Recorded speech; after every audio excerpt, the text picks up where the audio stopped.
sisi, na tulipokee kwa furaha kwa imani hilo neno lenye kutuletea wokovu. Karibu mpendwa msikilizaji na mfuatiliaji wa St. Gaspar Media katika kipindi cha tafakari ya Injili ya siku. Leo Jumanne, juma la 5, kipindi cha kawaida, mwaka A wa Kanisa.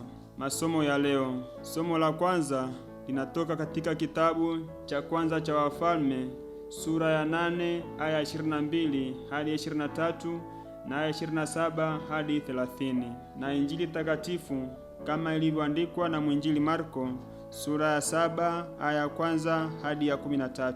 Karibu tusikilize Injili. Somo la Injili takatifu ilivyoandikwa na Marko. Mafarisayo na baadhi ya waandishi waliotoka Yerusalemu wakakusanyika mbele ya Yesu, wakaona wengine katika wanafunzi wake wakila vyakula kwa mikono najisi, yaani isiyo nawiwa.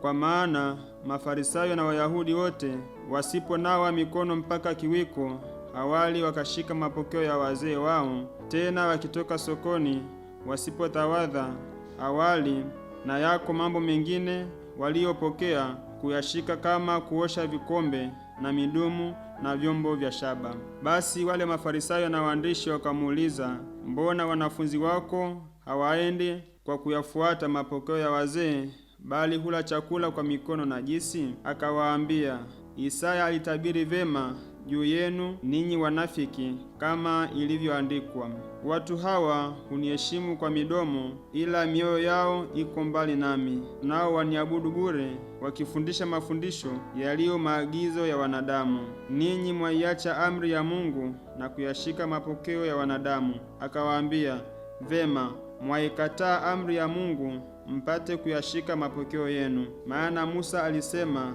waheshimu baba yako na mama yako, na amtukanaye babaye au mamaye kufa na afe.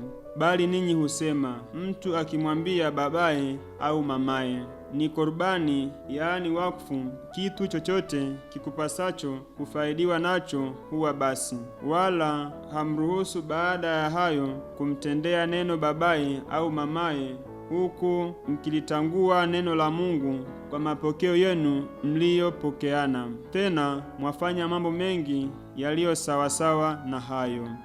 Neno la Bwana. Sifa kwako, Kristo. Ndugu wapendwa, katika Injili ya leo tumesikia namna Wafarisayo wanavyomuuliza Yesu kwa nini wanafunzi wake hawaendi kadiri ya mapokeo ya wazee, bali hula chakula kwa mikono najisi, yaani hawanawi kabla ya kula. Ni katika desturi na mila za Wafarisayo kunawa mikono au kujitawadha kabla ya kula, na yote ni kutokana na kushikilia sheria za mababu ambazo kwao ilikuwa ni kama miongozo kwao. Yesu aliwajibu kwa maneno ya nabii Isaya kuwa watu hawa wameniheshimu kwa midomo, ila mioyo yao iko mbali nami. Nao waniabudu bure, wakifundisha mafundisho yaliyo maagizo ya wanadamu. Hivyo ndugu zangu, katika nyakati zetu hizi za ulimwengu uliotawaliwa na mambo mengi mbalimbali, wapo watu ambao wanamsifu Mungu kwa kujionyesha mbele za watu, lakini mioyoni mwao wamejaa mambo mabaya na yasiyompendeza Mungu. Yapo makanisa ambayo wanahubiri injili ya mafanikio zaidi kwa lengo la kujinufaisha wenyewe. Wamekuwa wakilitumia neno la Mungu kwa manufaa binafsi na kusahau kuhudumia kwa uchaji zaidi kwa ajili ya manufaa ya kuziokoa roho za watu. Ndugu zangu, leo tufikirie juu ya mambo mawili yapatikanayo katika Injili ya leo. Jambo la kwanza ni kuhusu swali la Mafarisayo kwa Yesu, na jambo la pili ni kuhusu jibu la Yesu kwa Mafarisayo. Kwanza, kwa nini wanafunzi wako hula kwa mikono najisi?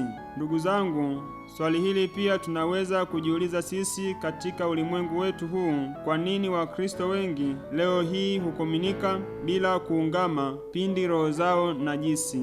Je, swali hili linamaanisha ukweli na hali halisi iliyopo leo hii katika makanisa mengi?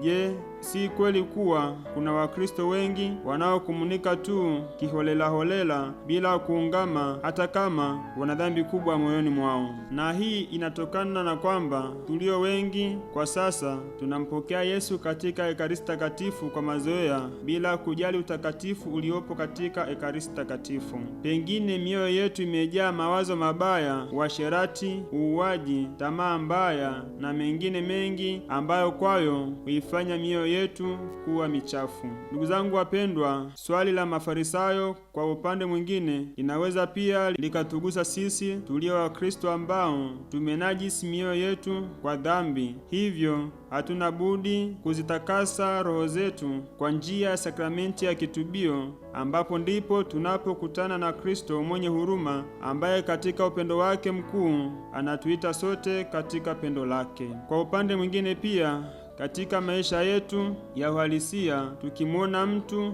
ambaye wiki hata wiki, mwezi hata mwezi, au kila siku anampokea Yesu wa Ekaristi bila kuungama kwa hali ya kumtazama kwa macho ya binadamu, tungeweza kusema huyu kweli ni mtakatifu kweli, na hatungeweza kuwa na shaka juu yake. Pia tunaweza kufananisha jambo hili na Mafarisayo ambao walikuwa wakijitazamia tu wenyewe na kuangalia makosa ya wengine, na yote hayo ndiyo humfanya mtu kuwa najisi, na ndiyo ambao Yesu anatuambia humsifu na kumshuhudia Mungu kwa midomo yao tu, na mioyo yao iko mbali naye. Hivyo kwa kuungama ndipo wanazifanya roho zao kutokuwa najisi, na hivyo huamsha tena tumaini jipya katika mioyo yao, na daima mioyo yetu huwa karibu na Mwenyezi Mungu, kwanza kwa kuzishika amri zake, na pili kumfuata yeye na kujitoa kwake katika ukamilifu wote. Ndugu zangu wapendwa, leo pia Mama Kanisa anatuwekea kumbukumbu ya Mtakatifu Skolastika Bikira, ambaye ni mzaliwa katika familia ya kitajiri huko Nursia, Italia. Mtakatifu Skolastika alikuwa ni dada wa Mtakatifu Benedikti wa Nursia.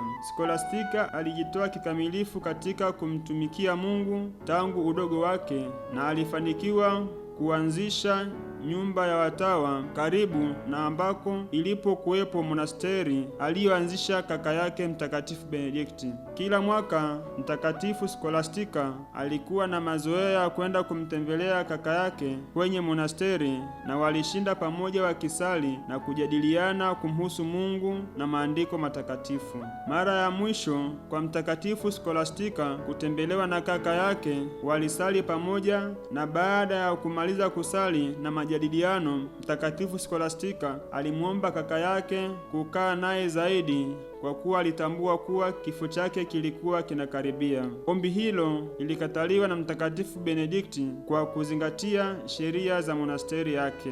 Lakini kwa kuwa Mtakatifu Skolastika alikuwa mtu wa sala, alisali, na alipomaliza tufani kubwa ilianza nje, na hivyo Mtakatifu Benedikto alishindwa kuondoka na kubaki pamoja na dada yake, huku wakikesha wakisali na kujadiliana juu ya maandiko matakatifu. Asubuhi baada ya tufani kutulia, Mtakatifu Benedikto alirudi nyumbani na wenzake, na siku 3 baadaye Mtakatifu Skolastika aliaga dunia. Mtakatifu Benedikto aliagiza mwili wa dada yake upelekwe katika monasteri yake. Na kushukuru kwa kutafakari pamoja nami Injili ya leo. Niliyekuletea tafakari hii ni mimi Frateri Eric Protes Leandri wa shirika la wamisionari wa damu mtakatifu ya Yesu kutoka seminari kuu ya Mtakatifu Gaspari del Bufalo, Kola, Morogoro. Itukuzwe damu ya Kristo!